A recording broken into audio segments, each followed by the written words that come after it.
the Phillies are 2008 World Champions of Baseball. The Philadelphia Eagles are Super Bowl champions. Eagles fans everywhere, this is for you. Now entering the game for Philly Pressbox Radio, Bill Furman and Jim Chet Chesko. It's Wednesday, May 29th, 2024. Welcome to the Philly Pressbox Radio Roundtable, brought to you by the Irish Rover Station House in Langhorne, PA, Cavs, Philly Tailgates, and the Edge of Philly Sports Network. I'm Bill Furman. I'll be your host tonight, along with my partner, Jim Chet Chesko. Chet, the Phil's getting a little reality check out west, losing back-to-back series in Colorado and San Francisco, although they did pick up a nice win today. Baseball is a better game today, Chet, now that Angel Hernandez is gone. It took way too long. We'll certainly talk about that. We're going to list our top 12 best active Philly athletes list.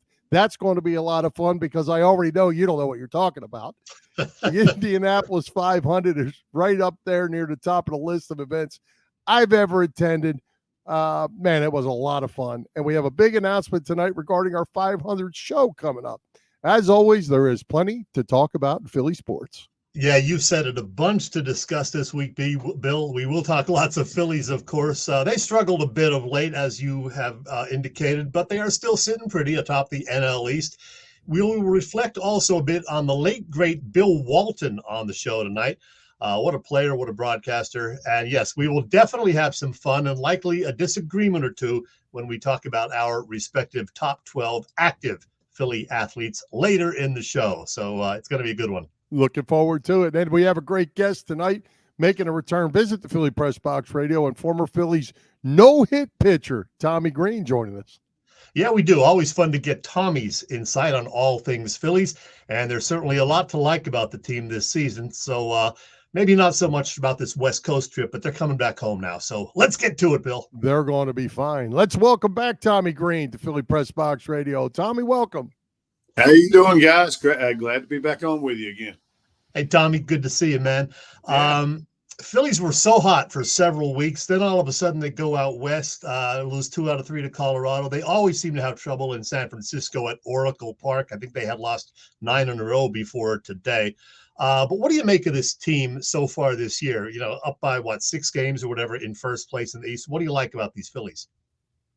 Well, it's been there. I mean, the last couple of years has shown that, but it's fun. It's fun to have winning baseball in Philadelphia again, isn't it? Over the past few years, yeah. You know, even though, especially this year, the way it started out, we started out with ho hum the first couple of weeks, but now the first part, through the end of May, we were still waiting for the engine to get going the past few years, and it got going later in the season. We played well. Now it's gotten going earlier, which is a good thing to see. And I'm real happy being the ex-pitcher myself. It's just seeing the starting staff and stuff doing what it's doing, and guys, the young guys in the rotation, with Sanchez and Suarez, kind of coming into our own a little bit. Yep. Well, Tommy, as Charlie likes to say, it's not even hitting season yet. And here the Phils are 6 games up. As you mentioned, starting pitching has just been about lights out every night. And they've been consistent all the way through so far. Well, you can't beat that. I mean, to me, the name of the game is, I look back, I come from the Braves organization. You know that. I mean, you look back at what was the key to that was pitching and defense. And that keeps you in ball games to do things, and it doesn't require the offense to do as much, especially when you got starters going later in games. Like our guys they're probably the best in the big leagues at doing it right now, going deeper in games than any other staff. So which is not exploiting the pen as much, but and that to me is a key. If the starting pitching can maintain and they can stay healthy, it's good to see that, because that's a winning recipe right there. Well, although he did go 6 innings on Monday, Taijuan Walker is not exactly a fan favorite here in Philly. He struggled big time Monday in that game. As a matter of fact, a lot of fans would like to see him replaced in the rotation by Spencer Turnbull or whomever, really. What is your take on Walker? What should they do with him? Well, I mean, I know everybody's been on him a little bit. Obviously, he's got late started with some of the injuries and stuff going on. Now, will his velocity tick up some? I don't see it because last year was sort of the same. A little bit the way he pitches that way. He pitches everything's seems to be off his cutter. He throws a lot of cutters and stuff, a lot of off-speed pitches. I mean, he's trying to sort of like reinvent himself again because being the power pitcher that he was when he first came up and stuff. Now he's later in his career. He's trying to reinvent himself a little bit because the old stuff is not like it used to be, and that's nothing wrong with that. It's just you can't continually make mistakes over the zone, and that's what's kind of hurt him in a couple of innings. Like an inning, it's been one inning that really hurt him in his starts. Where he gives up the runs and he ends up giving up. Pitches 5 innings, gives up 5 runs. Before that, if he didn't have those innings, he might get pitched 5 or 6 innings and give up 2 runs. And then it's a great start for him. And it's just he's at that that point where as the season goes, depending on how the team starts going, because they're going to lose some ball games. It's not that easy to do what they've been doing, and it's a tough thing. You're going to have those little tell-off things, and it's about not letting them get out of hand too far, like what they've done on this past road trip. But yeah, they lost a couple couple series, and what they lost 3 in a row or something like that. Yeah, you need to nip that in the bud and win one. And that's what happened today. And you need that good start by a pitcher. They got 2 good start by the starting staff. It's just they didn't score any. It's that type of a day. We scored some runs, which is good to see that. You're going to have that sometimes. Sometimes you have to tip your hat to the other team when you got some good pitching going on. And people don't realize, they talk about strength of schedule and stuff like that. And I'm tired of hearing, that they haven't played anybody or whatever to get their ring. That's a load of crap, right. To me. In the fact, because every team go through, and no matter what in the big leagues, they go through these runs. And we happened to catch Colorado and San Francisco playing good, playing hot, and they were pitching well. So, I mean, that a good pitching can shut down offense any day. So, I mean, we've seen that, and it's happened to us. So it's, I don't want to hear. I mean, people who have never played the game, they can talk. That's those people that are chirping on that. So, hey, Tommy, we're about a third of the way through the season so far. So obviously we haven't seen everybody. But how do you slot Zach Wheeler and Ranger Suarez for what they've given us in the first third of the year? Wow. I mean, it's what they're doing is pretty impressive, isn't it? Yeah. I mean, you look real easy. Real easy. Yeah, Ranger got his a little bit the other day because, it's when you get in those grooves and you're locating like he was and, changing pitch, he's a pitcher.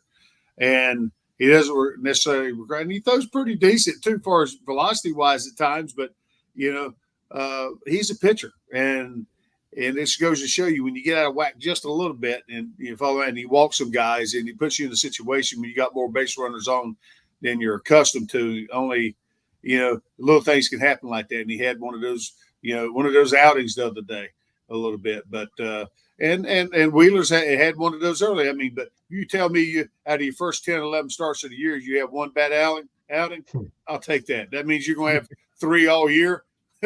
Yeah, I'll take right? it. Yeah. So. Yeah, tough one for Zach yesterday.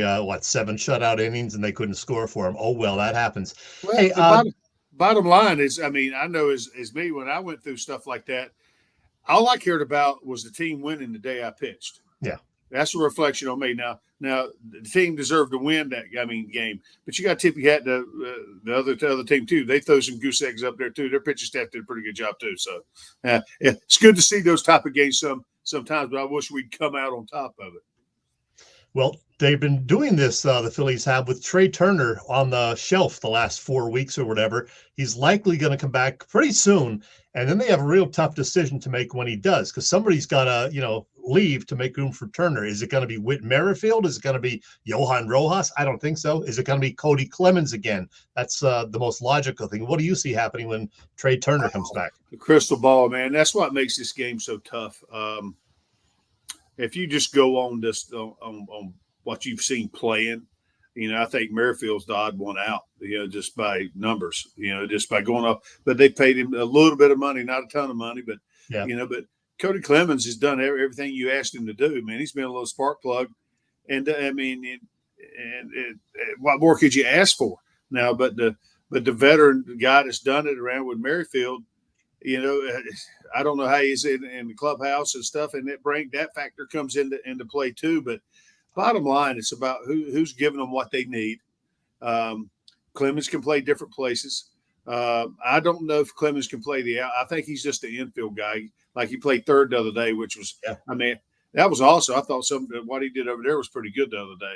And he can obviously play second and play first too. He spells whatever. They got a number of guys that can do that, but that's going to be the interesting call, and that's what's so tough about coaching and part of to make that call, because you're stepping on some people's sometimes dreams. And I've had to do it in independent ball, which you got guys still trying to play and they're still trying to make it back to the organization and stuff, and you're not seeing what you need to see, and you have to make a call. You know what I mean? And it's a tough thing. Well, Tommy, we know everything, or a lot of things are run with analytics these days, which drives me absolutely crazy. I'm glad, me and you we get along with that pretty good. There you go. But it brings me to my platoon question of Bryson Stott and Brandon Marsh not playing a lot against left-handers. To me, those guys have to be in the lineup.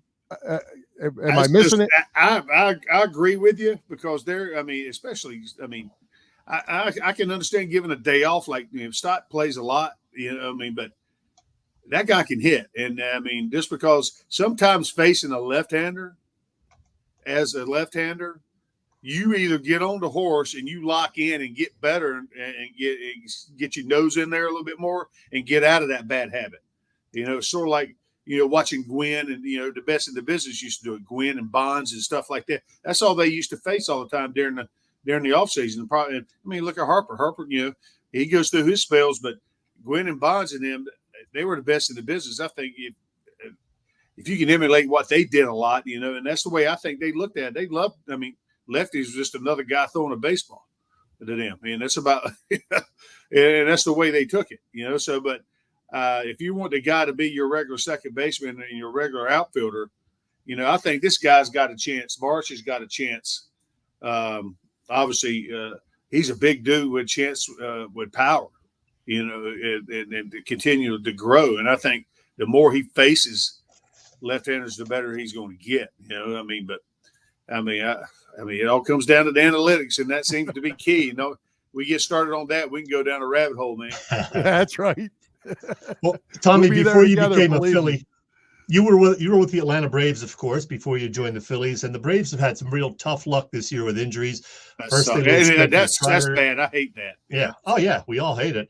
And now Ronald Acuna for the second time in 3 years to an ACL injury. This time it's the other knee. Are they still a threat, do you think, in the NL East, or is that too much to overcome now this time around? Well, I don't put nothing by the Braves, because they tend to pitch, and they tend to have that war machine that continually turns over guys that they bring up, and they're not afraid to bring up a young guy from Double-A or wherever. They've always done that, and and I think that's how they get this a little bit of exposure and a little bit of confidence in their guys. If it's rewarded the guys, they pitch well, and they feel like the maturation process, the makeup of the guy deserves it or warrants it. They've been real good at that, and they've always found a way to do things. And I tell you what, I always say I can't be happier for their manager than I am for Brian Snitker. He was my first manager in A-ball, my first year of pro ball. As far as my first full year of pro ball after I got drafted in 1986. I think that was his first managing job. So he's a lifer in the Braves organization as far as coaching wise. And it's good to see him, have that success and stuff, because I know the type of man he is, and the way by what I know, he hasn't changed a lick in the way he went about his business from when he was younger, and what he brought to the table to the young guys, So, I like that. I think that was well warranted, Hey Tommy, if you're this year's Phillies and you're off to this real good start, and you look back at the Braves last year, who were off to a tremendous start, really didn't play a meaningful game for several months, and then got to the playoffs and were kind of flat. If you're the Phillies, what are you learning from that to keep your intensity throughout the second half of the season if you grow a lead? Well, I mean, that's the big thing. I mean, we're not even to June yet, guys. So, Yeah. I mean, it's people. We're all happy and stuff, and everything's going the way there is. I mean, there's a long way to go, and I just wanted to keep playing good baseball and win the games we should win, and just play consistent and pitch well. I mean, because that's just keep that mojo going. Now you can go through some times. I know we talked about it back in the day too with our team in '93. It seems like if you had a couple guys going bad, the other three were pitching well. And it kind of like it was almost like it took like an evolution, because you're not going to be every time out. Things are going to happen, and but it's the other guys picking you up, and it takes a team to win, and that's what you want to see. If you're getting those 3 out of 5 quality good starts from your 3 of your 5 guys, man, you got a chance to do some things, and then you're gonna have nights where you outslug people. So I mean, you got a chance to go, you win 3 out of 5 games all the time, and possibly one more. I mean, what more could you ask for? Unless you want to win them all, which that ain't gonna happen. So Right. So I mean, that's the way I look at it. If your pitcher's giving you that opportunity, and your defense is solid, but that's what I'd like to see. Make sure it solids up. We've kind of kicked it a little bit lately, I think. In a couple areas, but just get the bad balls out of the way and play some good, solid defense behind our pitchers. And that's all you could ask for. Well, Tommy, although we all still look like we were 40 years old, it was actually 33 years ago last week that you threw that no-hitter. Yeah. I'm sure you remember it pretty well. And I'm wondering how. Is that why you're wearing glasses? You still think you look 40? Yeah. So I could see everybody better. Yeah, I admit it. Do you get asked about the no-hitter a lot still all these years later?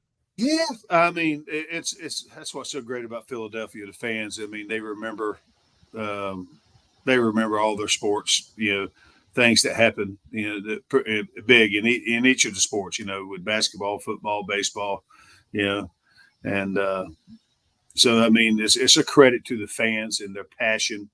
And that's why, I loved it up here. I for the life of me, I can't figure out why nobody wouldn't want to play here, in the city. I know why some of them say they just can't, because when they get on you, you're not, they get on you. They're going to let you know. And I've had people ask me that, and the rebuttal is if they're on you and they're giving you a hard time and everybody's, hey, play better. That'll get them off of you. You must be doing something.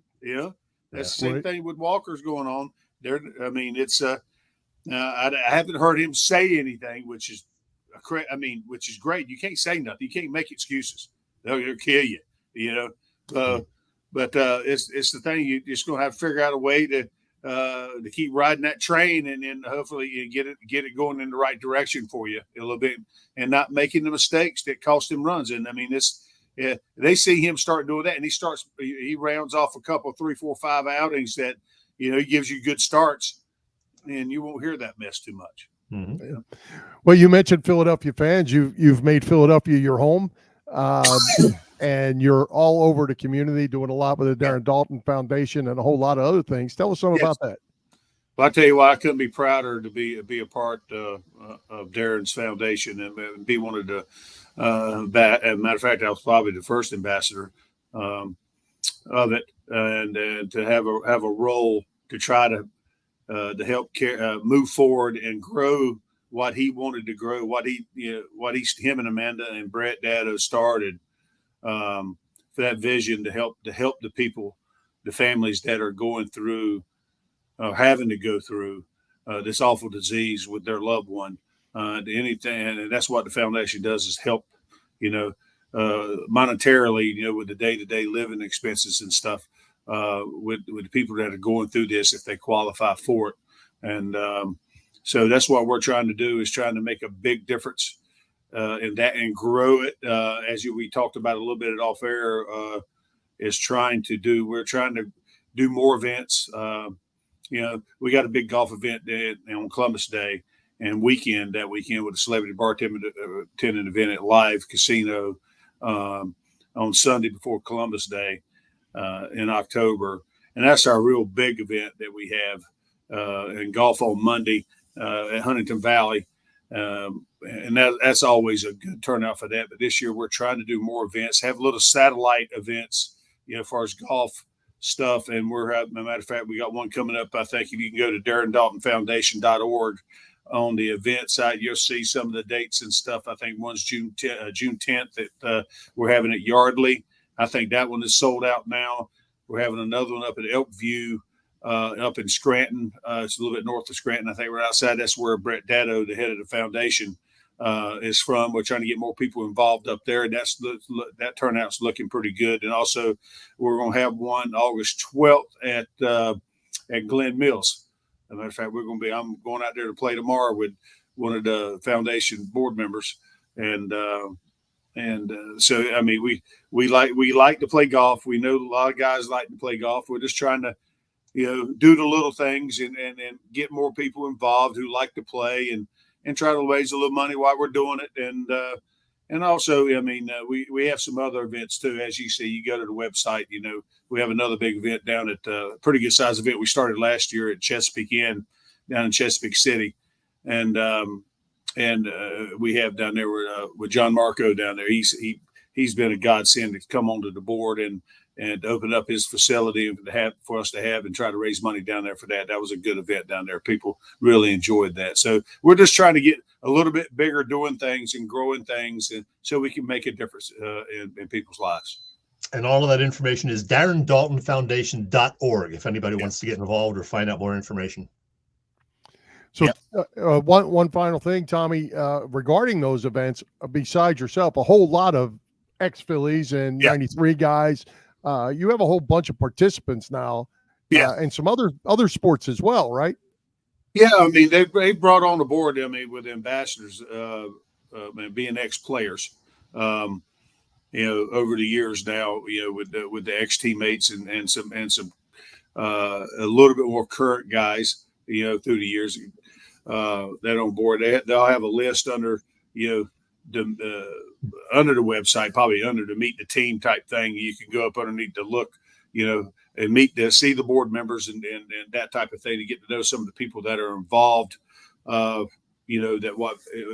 with this organization, with the foundation that we're trying to grow. But we've had a good turnout with it just shows you the type of effect that Darren had on people he played with and the organization and baseball. The type of person he was and the type of person, how he played the game. He left a lasting mark on a lot of people. I know he did in my life. So there was no question with me what was going to happen when they started this, what I was going to be involved in doing. So I'm just trying to help carry it forward and pay it forward a little for Darren and be involved with it and do what I can. Tommy Greene, glad we can do this again this year. I'm sure we'll do it again next year, and I will see you sometime this summer, hopefully down in Wildwood when you do your Sunday show with John Brazier. Yeah, but the director of fun and games. You love that guy. It's always fun down there with Brazier. So yes, sir. Thanks, Tommy. Well, Tommy, thanks for joining us. We appreciate you taking the time, and go Phils. All right, you got it. All right. Tommy. Oh, always great to have Tommy with us, Chet. Talk a little baseball and talk good fundraising stuff. He is all over the community and a great ambassador to the Phillies for sure. Hey, let's go ahead and give a shout out to all the shows at the Edge of Philly Sports Network this week. As always, we have all the bases covered. The list is growing, Chet. The gang is just got it all going on. You can catch all the action on www.eopsports.com as well as Edge of Philly Sports on YouTube. You can also find our show on our Philly Pressbox Radio YouTube channel. Help us out. Hit those subscribe, follow, and like buttons. And as always, share with your family and friends. You can see, Chet, it is all going on. Don't forget the new Trending in the AM show Monday through Friday with Phil Stifel. Phil's got it going on, and that thing is up and running and doing real well. Jump in the mornings, you're sitting around with a coffee, and get caught up on your Philly sports with Phil Stifel. Don't forget to subscribe to the Edge of Philly Sports Weekly newsletter as well, Chet. Sign up for free. You receive your EP review in your email every Friday morning. And with that, Chet, what's going on over at the Irish Rover Station House this week? The Irish Rover in lovely Langhorne, Pennsylvania, Bill. You know that they have Quizzo and prime rib dinners every Wednesday evening. Yeah, they're competing with our show, but that's okay. I've heard good things about the prime rib there, by the way. Thursday through Sunday, they have those dinner specials, and Thursday they also have killer burgers, Korean barbecue burger and avocado burger on this particular Thursday. And how about those dinner specials, including country fried steak and Dimac chicken? Nice.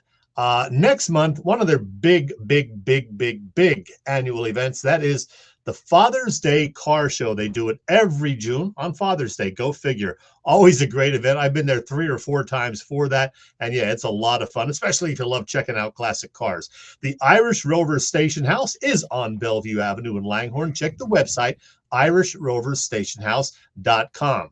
And, you know, in just a second, we're going to have a little bit more to say about the Irish Rover Station House, Bill, and us, and something that is happening very, very soon. But in the meantime, how about, I don't know, this guy. It's me, Jackie Bam Bam from 93.3 WMMR, Philly Pressbox Radio. Chet, Phil, what are you doing? It's me, Jackie Bam Bam. Hey, Chet, Phil, I love you. All the best. Bye. Always good when Jackie shows up.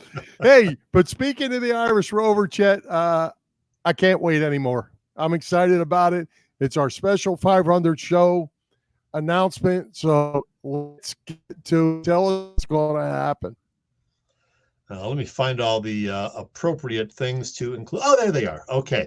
Yeah, Bill, you know, it was just 4 weeks ago that we celebrated our 10th anniversary of doing this show together. And now we got something else to celebrate. It is show number 500.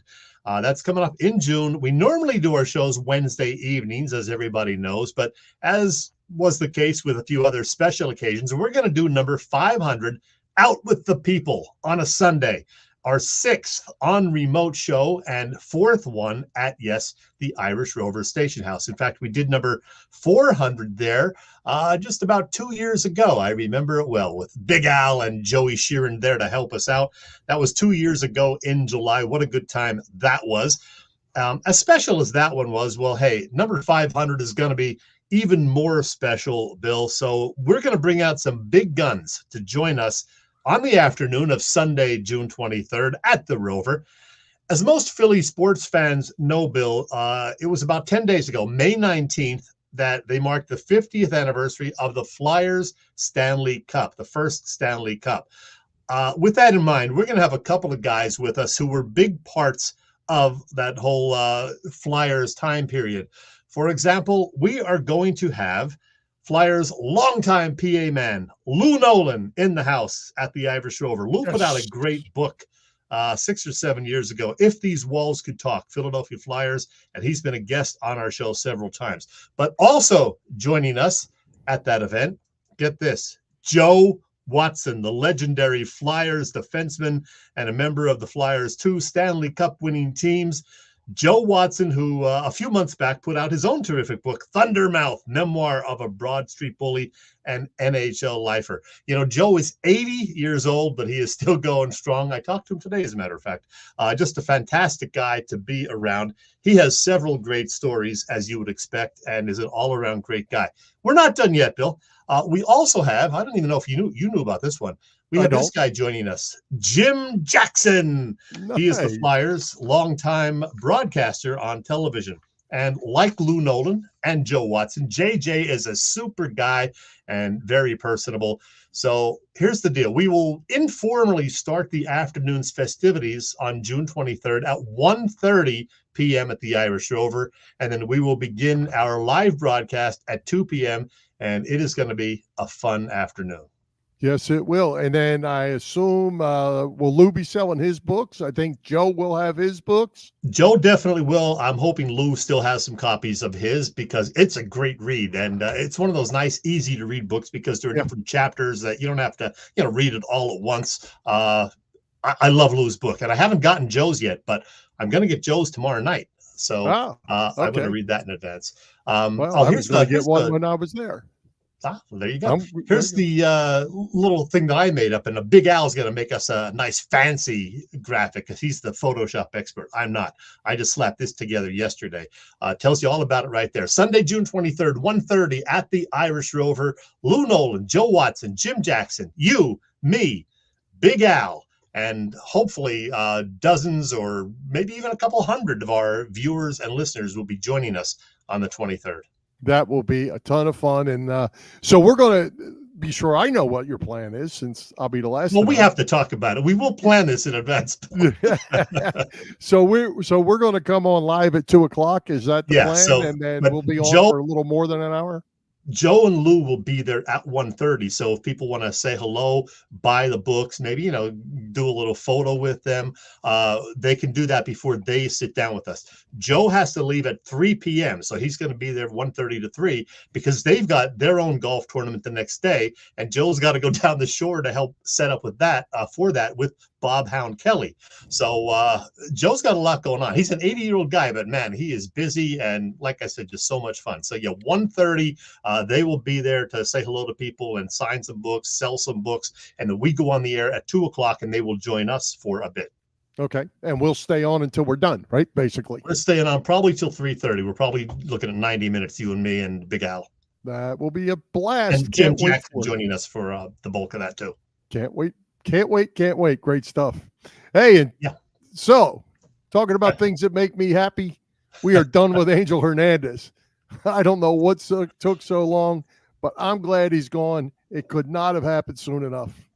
I have never in my life seen a reaction to a referee or umpire retiring like what we've seen over the last. Yeah, that's because you're not supposed to know their names. Angel Hernandez. But he's been doing the job, I guess, for about 30 years or whatever.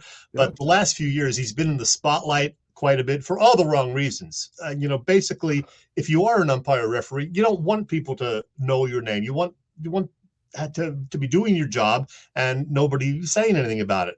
But he has just missed so many calls. And now there's all these almost jokes. Like it was deliberate. He was so bad. Yeah, I know. They showed some of like the highlights or lowlights of him calling pitches that were like literally 8 to 10 inches outside the strike zone.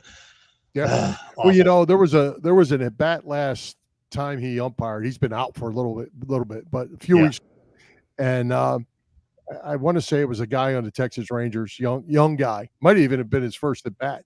And he threw 3 pitches all outside by 6 inches and called every single one of them a strike. Rung the guy up on 3 pitches. The kid never even saw a strike. It was nowhere close. And that was pretty much the end of him. I saw the video of that. Soon enough that he is gone, I am happy. I did think it was funny that of all people, Cowboy Joe West came out. Did you see that where he said I did, yeah. He was probably in the top 20% of them as far as being good. And I'm thinking, well, if that's the case, you need to start with him and fire the other 80% because if he is 80, there's 80% guys less than him. That doesn't say good about the umpiring. It's funny that in his announcement, he said he wanted to spend more time with his family. Yeah, sure. We know he was forced out because neither players nor managers nor the league wanted him around anymore. So good riddance, Angel. Goodbye. All right. Hopefully we don't have to talk about any more umpires that are that bad, but CB Buckner could go next, and I would have no problem with that either. Hey, while we're talking baseball, let me just mention 2 other things. This date, May 29th, is a big one for Philadelphia sports history. Mike Schmidt, 1989, made that tearful retirement announcement. 35 years ago, Chet. We old. 35, yeah. I remember I was working in New York, and I guess it came over the wire or whatever. There was no social media in 1989. And then they showed the video or whatever of him making the announcement. 35 years ago, Mike Schmidt called it quits in May. out in San Diego. And on this date, also in 2010, Roy Halladay tossed his perfect game down in Miami. And you know what most people who were Philly sports fans remember about that night? The Flyers and Blackhawks were playing game 1 of the Stanley Cup Finals that very night. So most people were, focusing on that. And then you hear, through the grapevine and social media, which was a thing by then, that, hey, Roy Halladay's got a perfect game, a no-hitter, a perfect game with 5th, 6th, 7th inning. So people were switching over to that. Flyers, by the way, lost game 1, 6-5. Yeah, right. Yep, big day, May 29th in Philly sports, or Philly's history, I should say. All right, Chet, you teased us a little bit last week while I wasn't here. So I'll turn it over to you to introduce our next segment on the 12 best active Philly athletes list, and how you want to roll these lists out. And I got to say, you know my list. I don't know your list. I just already know that you don't know what you're talking about. Oh, we're going to have some fun with this. By the way, folks, before we put our lists out there, I should have done this 5 minutes ago.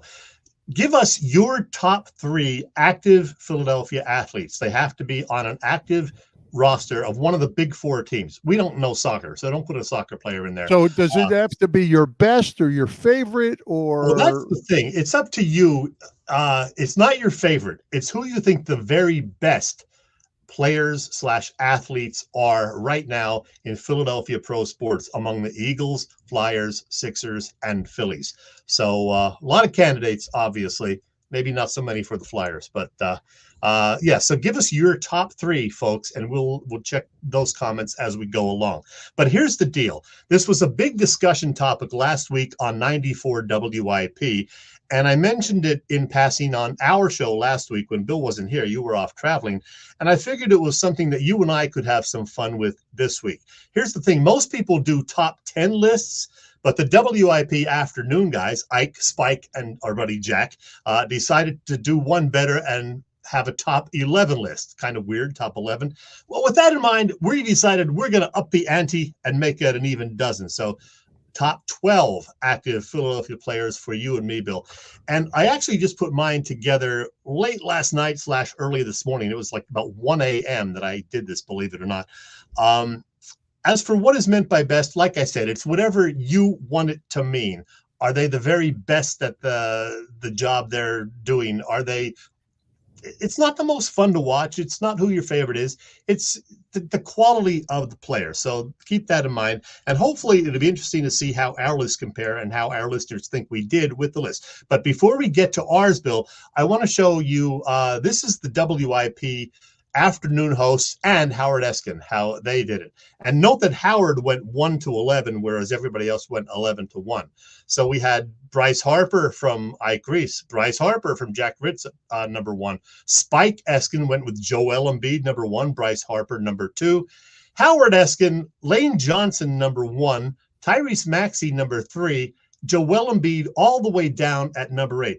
Who the hell would ever put Joel Embiid number 8 or lower? That's just unfathomable, Bill Furman. Am I right? You know what's funny about that, Chet? Me and Howard Bill? Eskin pretty much don't agree on anything, and that list looks pretty similar. I know. My Can you list. believe that? It looks pretty similar. And looking at this real quick, I see Saquon Barkley. I couldn't include him. I could. He hasn't played yet. So No, he but he's on the Philadelphia team. He's going to have he's a favorite, but I mean, he's a best what? Well, we haven't seen him. When you see what I did with my list. But I mentioned the WIP thing, and here's their final list. Now, what they did was in compiling their top 11 was it was 50% from all the WIP hosts who put theirs in, and 50% from the listeners. And the WIP/listeners came up with Bryce Harper, number 1, Joel Embiid, number 2, AJ Brown, number 3, Jalen Hurts, number 4, Zach Wheeler, number 5, followed by Maxey, Lane Johnson, Ranger Suarez, Devontae Smith, Aaron Nola, and Trey Turner. So no Flyers on the list, no JT Realmuto on their list. A couple other guys you might think would be on the list. Certainly no other Sixers. Maybe a couple other Phillies, like, I don't know, Kyle Schwarber, but no. So that was the official top 11 from WIP and the listeners. So you ready for you and me, Bill? Yeah, let's do it. All right, we're going to put the list up, and then you and I are going to talk about it. Did we get any comments yet from anybody else? We do. We got Denny. Denny says Maxie, Lane Johnson, and AJ Brown. Joe says Embiid, Harper, and Lane Johnson. Jane says Maxie, Harper, and Ranger Suarez. And that's all we got so far. All right. Okay. All right. So here's you and me, Bill, and boy, we are going to have a good discussion about this, I think. There we go. Let's move Jane on out of there. Hide. Okay. Put Jane back up there. Cover up that number 1. Are you kidding me? Bill? I have Embiid number 1 and Harper, Johnson, Wheeler. You have Harper number 1, Johnson, and Wheeler. So your 1, 2, 3 are my 2, 3, 4. The big difference is I have Embiid number 1. You had Embiid at number 10. And, let me just say this, Bill. I think that if Larry Anderson were here, Larry would probably say this to you, Bill. Sure, I can't find it. What is wrong with him? Talking about you. What is wrong with him? What is wrong with him? What is wrong with him? You might want to call Howard Eskin because him and I are on the same page with Embiid. We're it's the same old story. We know he's a great player. We know he's done nothing. That's what we're talking about. We're talking about great player. We're talking about who is the best player. Okay, let me speak, Bill. Get this out of here. I'm having trouble removing it, Bill. It just doesn't want to go away. What do you want to get rid of? I got it. There we go. Okay, so here's my defense of Joel Embiid. In his career with the Sixers, 28 points per game, 11 rebounds per game, 1 MVP, in the running for MVP like 3 of the years. He was the favorite for MVP this year until he got hurt. He's still today, wake up, Furman. He still today is the all-time leader in points per minute, 0.87 points per minute. He is ahead of Luka Doncic and some Michael Jordan guy who was number 3. Wilt Chamberlain much further down on the list, by the way. He's dominant when he's in there. Yes, he gets hurt, but that's not what this is about. It's who is the best player, okay? And I think Embiid is the number 1 player in Philly. Spike Eskin agrees with me. Howard does not. So apparently the brains went to the younger generation of Eskins. Well, if we're talking about talent, or are we talking about winning and being the whole package? We're not talking about winning. What has Bryce Harper won besides 2 MVPs? How many 2 championship MVPs. trophies? Yeah. And Embiid has won, as in the running very much for several others. Tell me what Harper's won. How many championships? None. In the running. That means nothing. Move on. Let's put it up again. That's one bad pick for you. I have Barkley at number 11 simply because I think he's going to be huge for the Eagles. And in his career with the Giants, the stinking Giants, he's averaged 99 yards per game, 70 plus rushing yards per game, 28 plus receiving yards per game. So 99 yards from scrimmage per game for Saquon Barkley. And I think it's going to be even higher with the Eagles. That's why I have him at number 11. Well, I could go with that. I could go with that if it would have actually happened once. So, well, I think he's going to be great too. Right now. Ranger Suarez and Aaron Nola, they're both quality pitchers. I couldn't put Ranger Suarez higher than 10 because it's mostly this year that he's doing what he's doing. Trey Turner. That's why he didn't get on my list at all, Ranger. He was definitely. I couldn't put Trey Turner on the list because Trey Turner was disappointing last year. He had a good 2 months this year 6 weeks this year before he got hurt. So I couldn't put Turner on there. But Joel Embiid is the best player in Philadelphia, Bill. Sorry. Well, I'm going to disagree with you. For one, look at it this way, and I'll go with my Lane Johnson pick. Yeah. Lane Johnson is the best at his position in the National Football League. Not the best in Philadelphia. He's the best in his position in the National Football League. That makes him better just on that standing alone. And to that end, I could see why Howard Eskin put him at number 1 and why the other guys have him all in the top 6. Spike had him at number 3, Jack Fritz at number 5, Ike Reese, a former football player, had him at number 6. So yeah, I could see that. And we didn't even mention Jalen Hurts. Hurts was anywhere from 2 to 11. You know, Jack Fritz is not a huge Hurts fan. That's why he was at number 11 for him. Everybody else had Hurts either 9th or 4th or 2nd. So Eskin had him number 2, which is way too high, Howard Eskin. So. Yeah, I'm not wanting to give free passes. I'm not good at that. But Dennis Malloy checking in. But I think I want to see more of Hurts. I think he's going to be good again. I think whatever that whole disaster was last year, I'm going to give Hurts a little bit of a pass until, new coordinator, new situation. Let's see how this thing plays out. So I couldn't put him. Joe Howell gets it. Joe Howell gets it. We're talking about raw talent and ability of what they've done on the court or on the field. So yeah, okay. Well, you're wrong, Joe, and you're wrong, Chet. You'll never win a championship. I stand behind it, and it isn't changing. But I think I put Jenny high in the middle pack because of that. If it was this time last year, we'd probably have him right up there in 1, 2, 3, somewhere like that. Not a good season, but I'm not ready to mail in Jalen Hurts yet. One more thing about Embiid. Another reminder that last season, the Sixers were 31-8 with him in the lineup, 16-27 without him in the lineup, which tells you he's pretty darn good. So no, they're pretty darn bad without him. Without him, that's the difference. Because they build a team. They build a team that stinks. The team stinks. You're watching the NBA Finals. Do you think Joel Embiid could go out there and play with Luke Doncic and Joker and those guys? No. Yeah, I do. No. I would love to see them get the chance. The Sixers aren't beating those teams, and he ain't carrying Probably them. not. It's just the way it is.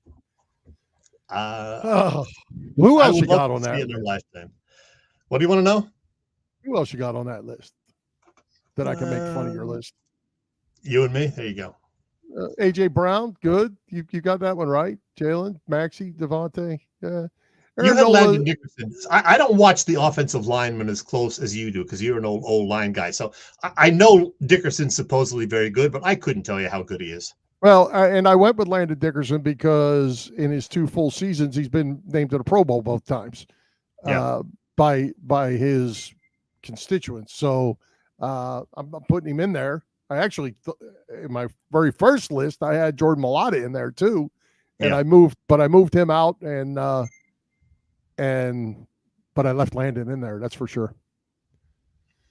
Pretty interesting. So you were wrong about number 1, but it's I was pretty much wrong about nothing on that list. That was easy, and I knew you were going to be goofy on Embiid because your man crush. You were far goofier than me. Number 10. Come on, Furman. I know you don't like the guy, but don't try to be like Howard Eskin just because you have a personal vendetta against someone. I don't. Come on, against him. He just ain't gonna win nothing. He hasn't. That's not what the list was about. He's not as bad as 25, but he ain't far off. Win me something. Show up and play every night. You don't even have to win. Show up and play every night, and then when he's healthy, he does. Oh yeah. Speaking of that was fun though. That was fun. But speaking of the Sixers, I'm hearing the whole Paul George stuff and the LeBron James stuff, and now Jimmy Butler again. I don't know. I'm kind of losing faith in the Sixers organization. Not that I had a whole lot anyway, but I don't want these retreads. Paul George is 34. Jimmy Butler is going to be 35 in September. Don't go there. Get somebody younger, please. The crazy thing about the Sixers, Chet, and all Joel Embiid aside, if you look back at the process and what it's been 10, 12 years now since that whole thing started. Well, Joel's been here 10, I think, right? Yeah, that's when it started. It happened before then, right? But no, I think it started then. Noel and those cats. Anyway, if you look at where that all started and what it looked like was going to happen during and where they are today, and they don't have any talent. They don't have any picks. Man, what a train wreck that whole thing turned into for that organization. Yeah.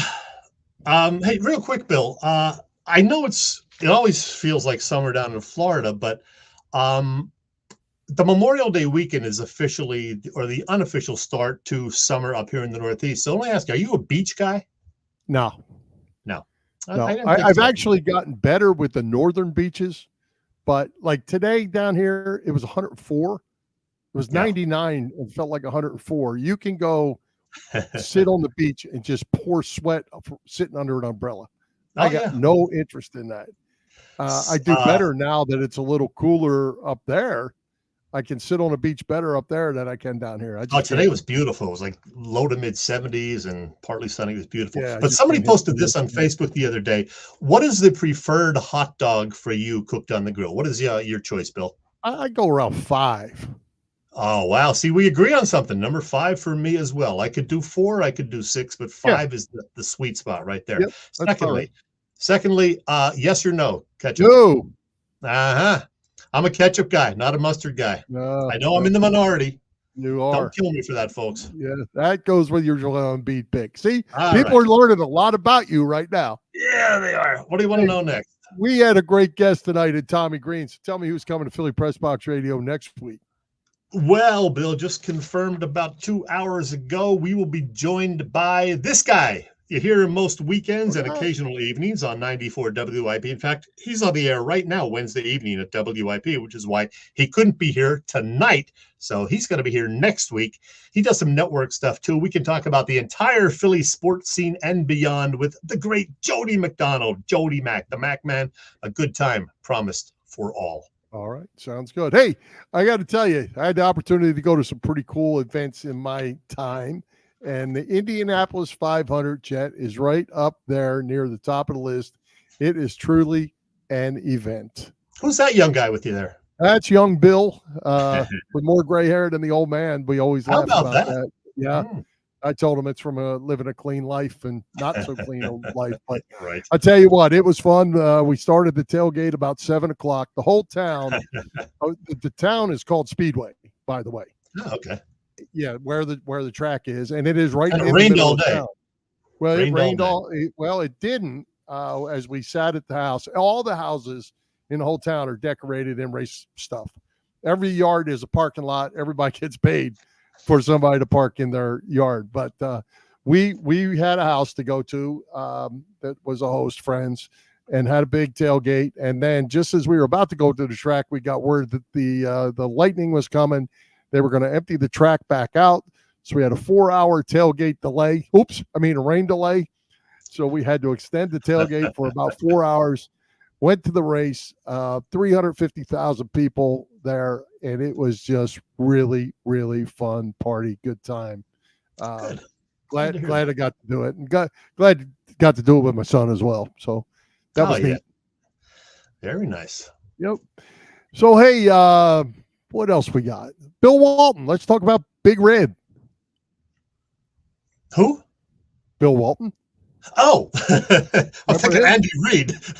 No, he was Big Red too, Bill Walton. Oh, yeah. Bill Walton. Very sad to hear the news about Bill Walton passing the other day. I didn't know he was sick, but apparently he's been battling cancer for years. He hasn't been working on the air since I think February 9th or 10th was the last game that he called. Man, you and I are old, so we go back to his UCLA days. And, I read some stuff on him. He won 142 straight games. The latter part of his high school career, freshman at UCLA, and then the first couple of years, under John Wooden on the varsity at UCLA before losing to Notre Dame. So we remember that. We remember him shooting, 21 of 22 in the title game against Memphis in 73, I think it was. And then, of course, we also remember he and the Blazers beating our 76ers, coming back from 2 games down to win the series 4-2 in 77. Didn't like Bill Walton at that time, but he was certainly a good player who could have been like one of the very, very best of all time if he didn't have the knee injuries. Knees, feet, back. everything. A lot of injuries. He had a lot of lower body injuries, but 31 surgeries. I think he had 31. Yeah, there's an old story that's been going on forever. I was a huge Walton fan at UCLA, but there's a story going out that when freshmen didn't play when Bill was a freshman at UCLA, and the varsity team won the national championship and could not beat the freshman team. They could not stop Bill Walton. They beat him every time they played him. And while the varsity was winning the national championship, of course, Bill was a great friend with John Wooden, as your picture shows there. Yeah, I love that picture. Yeah, great picture. And they didn't always see eye to eye, which was always was great in the Bill Walton maturity stage. But the stories you hear about Bill, besides being a great player, the stories that have come out over the last few days and the way he's helped people out. And no matter what pain he was in or whatever, he always said, "We're having a great day today." And then, of course, he had the great broadcasting career. And I just slapped this little 40-second montage together. Bill Walton as a broadcaster. It doesn't get any better than this. I just got laid. No, I went to Temecula and brought you some dirt. You do it like this. You get it. You sort of rub it on. Get it, and then you just sort of, okay, now I'm ready to go. It's National Popcorn Day, please. Party on. I brought you a special gift here. Now, this is not from the park. You can't do that. I brought this from my hotel room. This can be eaten. This can be burnt as fuel. This can be used as decoration in your house. Take a bite out of it while it's lit. While it's lit? Say, oh, I'm kidding.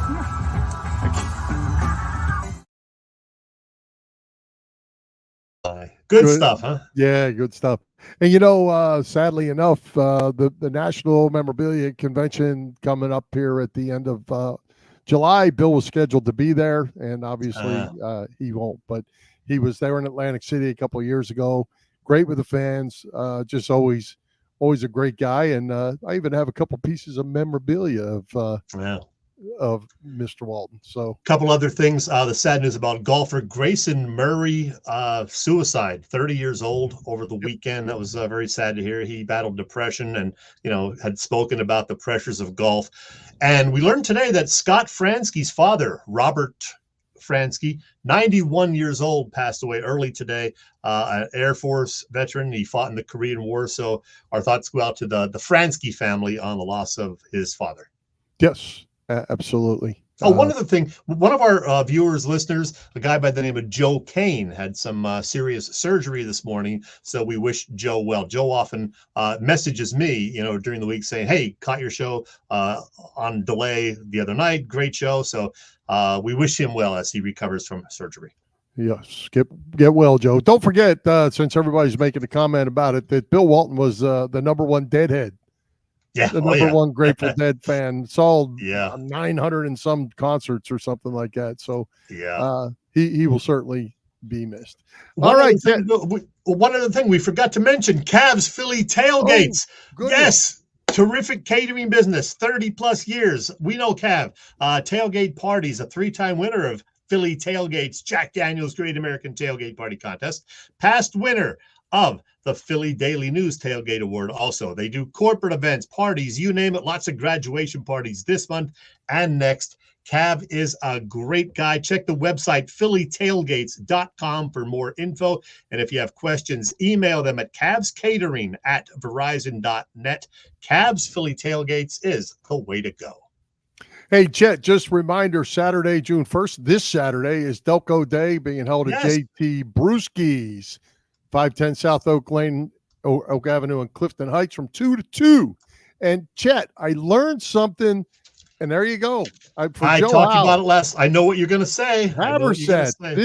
This main sponsor for this event, Joe Howe, is Haberset Scrapple. Oh, who doesn't like that? Yeah. I mentioned that last week. The Pennsylvania Dutch delicacy Scrapple. They will have a Scrapple-themed menu. And boy, if that doesn't bring you in, you and I will be there for a little while too in the afternoon. So get out to Delco Day in beautiful Sea Cane Saturday. Yep. A bunch of Edge of Philly guys will be there as well. You'll get to meet them. Any that you might have seen their shows or whatever. Big Al will be there. Joey will be there. You and I will be there for a bit. looking forward to it. The benefactor, again, will be Headstrong Foundation. That's great. Cover charge is just $6.10. That's right, $6.10 to get in. So stop by for food, drinks, plenty of live music, and plenty of good friends. I'm looking forward to it, pal. Can't wait. I will see you there. All right. Anything else before we wrap it up? I mentioned Joe Watson. I will be seeing Joe Watson Thursday evening. He is doing a book signing Thursday evening, 6 to 8 p.m. somewhere in Mount Laurel. I don't have it in front of me, but it's somewhere in Mount Laurel. So look on the Facebook or whatever, Joe Watson Hockey, I think it's called, and you'll find out where you can get Joe's book Thursday evening. Bill, do you want me to pick one up for you? Yes, absolutely. All right. I will see Joe tomorrow night. Wrap it up. Let's do it. Let's wrap it up. Thank tonight's special guest, Tommy Green. Our sponsors, the Irish Rover Station House, Cavs, Philly Tailgates, and PPCC 118 Raz Room. For Jim, Chet, Chesko, this is Bill Furman. We hope you enjoyed the show. We'll join Philly Pressbox Radio next Wednesday, June the 5th at 7 p.m. You can see us live on Facebook, on our Philly Pressbox Radio YouTube channel. Listen on Apple Podcasts, iHeartRadio, and all that other stuff. High hopes, Philadelphia sports fans, and let's go Phillies. Happy trails to you till we meet again.